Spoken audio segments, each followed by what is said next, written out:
ദൈവനാമത്തിന് മഹത്വമുണ്ടാകട്ടെ. ഇന്ന് ജൂൺ മാസം 22-ാം തീയതി. എല്ലാ ശ്രോതാക്കൾക്കും കർത്താവായ യേശു ക്രിസ്തുവിൻ്റെ നാമത്തിൽ സ്നേഹവന്ദനവും ശുഭദിന ആശംസകളും നേരുന്നു. ഇന്നത്തെ നമ്മുടെ ധ്യാനത്തിനായി നാം തിരഞ്ഞെടുത്തിരിക്കുന്നത് ആവർത്തന പുസ്തകം 16-ാമത്തെ അധ്യായമാണ്. ഈ അധ്യായത്തിൽ ദൈവസന്നിധിയിലേക്ക് വരുമ്പോൾ നാം പാലിക്കേണ്ടതായിരിക്കുന്ന ചില നിയമങ്ങളെക്കുറിച്ച് പറഞ്ഞിട്ടുണ്ട്. ദൈവസന്നിധിയിൽ നാം എങ്ങനെയാണ് പറയേണ്ടത്? അതിൻ്റെ 16-17 വാക്യങ്ങൾ ഞാൻ നിങ്ങളെ വായിച്ച് കേൾപ്പിക്കട്ടെ. വളരെ പ്രധാനപ്പെട്ടതായിരിക്കുന്ന വാക്യങ്ങളാണ് 16-17 വാക്യങ്ങൾ. നിൻ്റെ ദൈവമായ യഹോവ തിരഞ്ഞെടുക്കുന്ന സ്ഥലത്ത് നിൻ്റെ ആണുങ്ങളൊക്കെയും പുളിപ്പില്ലാത്ത അപ്പത്തിൻ്റെ പെരുന്നാളിലും വാരോത്സവത്തിലും കൂടാര പെരുന്നാളിലും ഇങ്ങനെ സംവത്സരത്തിൽ 3 പ്രാവശ്യം അവൻ്റെ സന്നിധിയിൽ വരണം. എന്നാൽ യഹോവയുടെ സന്നിധിയിൽ വെറും കൈയായി വരരുത്. നിൻ്റെ ദൈവമായ യഹോവ നിനക്ക് തന്നിട്ടുള്ള അനുഗ്രഹത്തിന് തക്കവണ്ണം ഓരോരുത്തൻ തൻ്റെ പ്രാപ്തി പോലെ കൊണ്ടുവരണം. എന്നാൽ നിൻ്റെ ദൈവമായ യഹോവയുടെ സന്നിധിയിൽ നീ വെറും കൈയായി വരരുത്, നിൻ്റെ പ്രാപ്തി പോലെ കൊണ്ടുവരണം. അതെ, വെറും കൈയായിട്ട് ദൈവത്തെ ആരാധിക്കാനായിട്ട് ചെല്ലരുത്, ദൈവസന്നിധി ചെല്ലരുതെന്നാണ് എപ്പോൾ പോയാലും. ദൈവസന്നിധി ചെല്ലുന്നത് ദൈവത്തിന് എന്തെങ്കിലും കൊടുക്കാൻ പറ്റണം. അത് ദൈവം നിന്നെ അനുഗ്രഹിച്ച് തക്കവണ്ണം കൊടുക്കണമെന്നാണ്. നിൻ്റെ കൃഷിയുടെ ഒരംശം, നിങ്ങളുടെ ജോലിയുടെ ഒരംശം, അതുമാത്രമല്ല ഭൗതികമായ കാര്യങ്ങൾ മാത്രമല്ല, ദൈവം നിനക്ക് വിദ്യാഭ്യാസത്തിന് തക്കവണ്ണം നീ ദൈവത്തെ സ്തുതിക്കണം. ദൈവം നിനക്ക് ആരോഗ്യത്തിന് തക്കവണ്ണം നീ ദൈവത്തെ സ്തുതിക്കണം, സേവിക്കണം, സ്നേഹിക്കണം. അതെ, ദൈവത്തിന് ആരുടെയും ഒന്നും ആവശ്യമില്ല. സകല ലോകത്തെയും സൃഷ്ടിച്ച ദൈവത്തിന് എന്തിനാണ് മനുഷ്യൻ്റെ ദാനങ്ങൾ?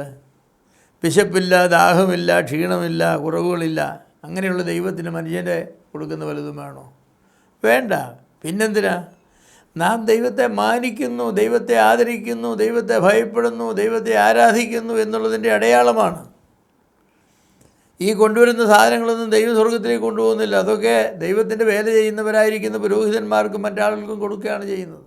ദൈവം എല്ലാവർക്കും നന്മ നൽകുന്നവരാണ്. മഞ്ഞും മഴയും വേനലും വെയിലും എല്ലാം ദൈവത്തിൻ്റെ ദാനമാണ്. വായുവും വെള്ളവും ആഹാരവും അവൻ നൽകുന്നതാണ്. ആരോഗ്യവും ആയുസ്സും ബലവും ശക്തിയും എല്ലാം അവൻ്റെ ദാനമാണ്. നന്ദിയോടെ നാം ദൈവത്തിൻ്റെ കരങ്ങളിൽ നിന്നും പ്രാപിക്കുന്ന അനുഗ്രഹങ്ങളാണ് ഇവയൊക്കെ എന്ന് പറയുന്നത്. എന്നാൽ ദൈവത്തിൻ്റെ നന്മകൾ അനുഭവിക്കുന്ന മനുഷ്യൻ പലപ്പോഴും ദൈവത്തെ മാനിക്കുകയില്ല, പലപ്പോഴും ദൈവത്തോട് നന്ദി പറയുന്നവനല്ല. ദൈവത്തിന് നന്ദിയും ആരാധനയും അർപ്പിക്കണമെന്നാണ് ദൈവം നമ്മെക്കുറിച്ച് ആഗ്രഹിക്കുന്നത്. അതുകൊണ്ട് ദൈവം പറഞ്ഞു, നീ ദൈവസന്നിധി വരുമ്പോൾ വെറും കൈയോടെ വരരുതെന്ന് പറഞ്ഞു. ഞാനാണ് നിന്നെ അനുഗ്രഹിച്ചത്, ഞാനാണ് നിന്നെ സൃഷ്ടിച്ചത്, നിനക്ക് ആരോഗ്യം തന്നത് ഞാനാണ്, നിനക്ക് വിദ്യാഭ്യാസം തന്നത് ഞാനാണ്, നിനക്ക് പണം തന്നത് ഞാനാണ്, നിനക്ക് സ്വത്ത് തന്നത് ഞാനാണ്. ഈ യാഥാർത്ഥ്യങ്ങളെ നീ അംഗീകരിച്ചുകൊണ്ട് വേണം സന്നിധിയിലേക്ക് വരാനായിട്ട്. പലപ്പോഴും നമ്മളങ്ങനെയല്ല. വിശിഷ്ട അതിഥികളെയൊക്കെ കാണാനായിട്ട് നമ്മൾ പോവുകയാണെങ്കിൽ അവർക്കൊക്കെ പണ്ട് കാലത്ത് സമ്മാനം കൊടുക്കുമായിരുന്നു. രാജാക്കന്മാരെ കാണാൻ പോകുന്നവർ രാജസന്നിധിയിലെ കാഴ്ചവെക്കുമായിരുന്നു. അങ്ങനെ കാഴ്ചവെക്കും. എന്തെങ്കിലും കൊണ്ട് ചെന്ന് രാജാവിന് കൊടുക്കാൻ ഒക്കുകയില്ല. വളരെ യുണീക്കായിട്ട് നിസ്തുല്യമായിട്ടുള്ള വസ്തുക്കളാണ് രാജാവിൻ്റെ സന്നിധി കാഴ്ചവെക്കുന്നത്. നാം ദൈവസന്നിധി ചെല്ലുമ്പോഴും സ്തോത്രകാഴ്ച എന്നാണ് പറയുന്നത്. സ്തോത്രകാഴ്ചയ്ക്ക് ചില ആളുകൾക്ക് സ്തോത്രകാഴ്ച എന്ന് പറഞ്ഞാൽ സ്തോത്രം എന്ന കാഴ്ച എന്നാണ് ചിലർക്ക്. അപ്പോൾ സ്തോത്രകാഴ്ച പാത്രം വരുമ്പോൾ സ്തോത്രം എന്ന് പറഞ്ഞിട്ട് അത് അടുത്ത ആളുടെ കയ്യിലേക്ക് കൊടുക്കും. വേറെ ചിലർക്ക് സ്തോത്രകാഴ്ച എന്ന് പറയില്ല, സ്തോത്രത്തോടുകൂടെ കാഴ്ച കൊടുക്കുക. അങ്ങനെയാണ് ദൈവം തന്നതായിരിക്കും നന്മകൾക്ക് നന്ദി പറഞ്ഞുകൊണ്ട് ദൈവത്തിന് കാഴ്ച കൊടുക്കുക. ദൈവം വ്യക്തമായിട്ട് പറഞ്ഞിട്ടുണ്ട്, ദൈവസന്നിധി വെറും കൈയോടെ വരരുതെന്ന്.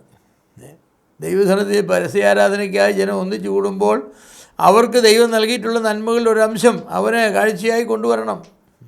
അതുകൊണ്ടാണ് അതിന് സ്തോത്ര കാഴ്ച എന്ന് പറയുന്നത്. ദൈവത്തിൽ നിന്നും നന്മകൾ ഔദാര്യമായി പ്രാപിക്കുന്ന നാം ദൈവത്തിന് ഔദാര്യമായി കൊടുക്കണം. അങ്ങനെയാണ്, ധാരാളമായി കൊടുക്കണം. ധാരാളമായി കുലുക്കി അമർത്തിത്തരുന്ന ദൈവത്തിന് നാം എങ്ങനെയാണ് കൊടുക്കേണ്ടത്? അങ്ങനെ തന്നെ കൊടുക്കണം.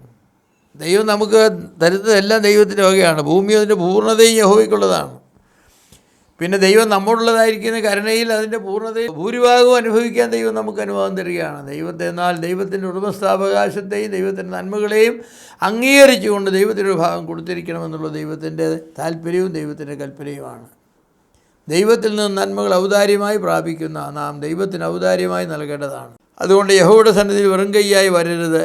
നമ്മുടെ കരങ്ങൾ നിറയെ ദൈവം അനുഗ്രഹങ്ങൾ നൽകിയിട്ടുണ്ടല്ലോ. നാം കഴിക്കുന്നതും കുടിക്കുന്നതും ധരിക്കുന്നതും വസിക്കുന്നതും യാത്ര ചെയ്യുന്നതും എന്തെല്ലാം വിധത്തിലാണ് ദൈവം നമുക്ക് അനുഗ്രഹങ്ങൾ നൽകിയിട്ടുള്ളത്. നമ്മുടെ പിതാക്കന്മാരെ ജീവിച്ചതിനേക്കാൾ എത്രയോ മടങ്ങ് കൂടുതൽ ആണ് നമ്മൾ. അവർക്ക് വല്ലതും കാറുണ്ടായിരുന്നോ, ബൈക്കുണ്ടായിരുന്നോ? ഒന്നും ഉണ്ടായിരുന്നില്ല. എന്നാൽ ഇന്ന് നാം എന്തോ ഒരു സന്തോഷത്തോടെയാണ് ജീവിക്കുന്നത്. അപ്പോൾ വെറും കയ്യോടെ ദൈവസന്നിധി വരരുതെന്ന് പറഞ്ഞതായിരിക്കുന്ന കൽപ്പന നമ്മെ സംബന്ധിച്ച് കൂടുതൽ പ്രസക്തമാണ്. പുതിയ നിയമത്തിൽ വാക്യമുണ്ടല്ലോ, കുരിന്ത്യർ ലേഖനത്തിൽ സന്തോഷത്തോടെ കൊടുക്കുന്നവനെ ദൈവം മാനിക്കുന്നു, ദൈവം സ്നേഹിക്കുന്നുവെന്ന്. സന്തോഷത്തോടെ കൊടുക്കുന്നവനെ. കൊടുക്കുന്ന തുകയേക്കാൾ കൊടുക്കുമ്പോഴുള്ള ആറ്റിറ്റ്യൂഡാണ്, മനോഭാവമാണ് പ്രധാനം.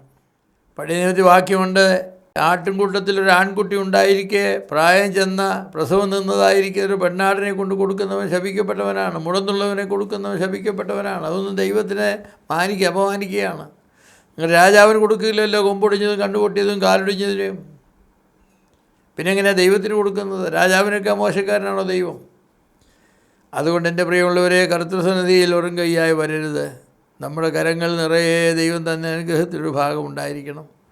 അവൻ നമുക്ക് നൽകിയതിൽ നിന്നും ഒരംശം ദൈവത്തിന് നാം കൊടുക്കുമ്പോൾ സന്തോഷത്തോടെ അത് കൊടുക്കണം. എൻ്റെ ദൈവം എന്നെ വളരെ അനുഗ്രഹിച്ചു, ദൈവമേ ഞാനതൊരു ഭാഗം നിനക്ക് തരുന്നുവെന്ന് പറഞ്ഞുകൊണ്ട് നമ്മൾ കൊടുക്കണം.